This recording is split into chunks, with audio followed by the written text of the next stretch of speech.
இன்றைக்கி நீங்கள் பார்க்குறது குப்பை மேனி. அது என்னங்க குப்பை மேனி? குப்பையில் முளைக்கிறதுனால குப்பை மேனி இல்லையா?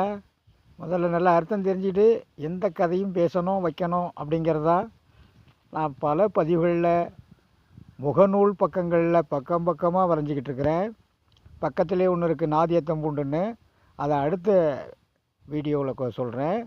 இப்போது இந்த மூலிகை என்ன செய்யும், இந்த குப்பை மேனி என்ன செய்யும் பாருங்கள். தளன்னு இப்போ தான் எல்லாம் விளைக்குது. 2 நாள் மழை ஓரளவு பரவாயில்ல. இப்போ இந்த குப்பை மேனி சரீரம், நம்ம சரீரம் குப்பையை கிடைக்கியா, அந்த குப்பையை திருமேனி ஆக்கிற ஒரு தங்கம் அப்படின்னு தான் சொல்லணும். இதை பற்றி குப்பையாக இருக்கிற உன்னுடைய இருதயத்தை சுத்தப்படுத்துறதுக்கும் குப்பையாக இருக்கிற உன்னுடைய சரீரத்தை சுத்தப்படுத்துறதுக்கும் நல்ல ஒரு அற்புதமான மருந்து தான் இந்த குப்பை மேனி.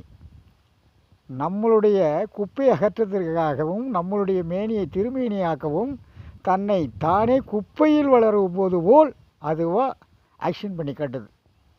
இதை புரிஞ்சிக்காத நாம் இது ஏதோ ஆடு மாடு, அதுக்கான ஒரு தீவனம் அப்படி தான் நீங்கள் நினைக்கிறீங்க. இல்லவே இல்லை. இதை என்ன பண்ணலாம், வயிற்றுக்குள்ளே சாப்பிட்லாமா? சாப்பிட்லாம் சார், நிர்தேசம் கரெக்டாக இருக்கணும். நிர்தேசம் கரெக்டாக இல்லை அப்படின்னா கொஞ்சம் தளர்வு ஏற்படும், அவ்வளோதான், வேறு ஒன்றும் கிடையாது. விஷம்லாம் கிடையாது. ஆனால் விஷம் இருக்குது, அப்படி ஒரு கொடிய விஷம் கிடையாது.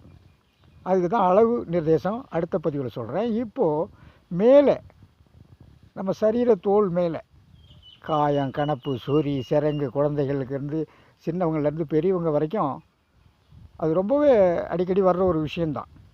அப்படிப்பட்ட ஒரு சர்ம நோய்களுக்கு இது மிகப்பெரிய ஒரு நன்மையை கொடுக்கக்கூடியது. எங்களுடைய அனுபவத்தில் நாங்கள் பார்த்தது. வாங்க அடுத்து நம்ம நாதியத்தம் பூண்டுக்கு போவோம். நன்றி.